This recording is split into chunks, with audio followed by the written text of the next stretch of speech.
తిరుపతి జిల్లా చెల్లకూరు మండలం నాచారంపేట గ్రామంలో చెలరేగిన రాజకీయ ఘర్షణలు. ఈ ఘర్షణలో హరిప్రసాద్ అనే యువకుడు మృతి చెందారు. మరికొంతమందికి గాయాలయ్యాయి. ఎమ్మెల్యే పాషం సునీల్ కుమార్ ఘటనా స్థలానికి చేరుకుని ఇరు పార్టీల వారితో శాంతియుతంగా ఉండాలని, ఘర్షణలు పడవద్దని సర్ది చెప్పారు.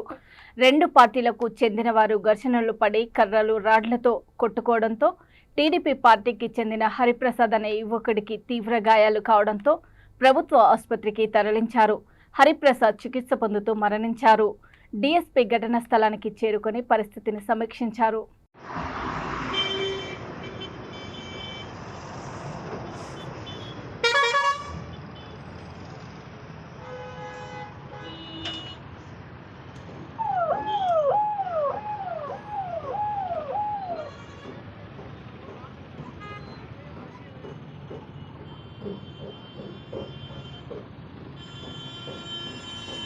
బాక్స్ లో పెట్టకూడదు, బయట ఉండకూడదు, అది విషయం.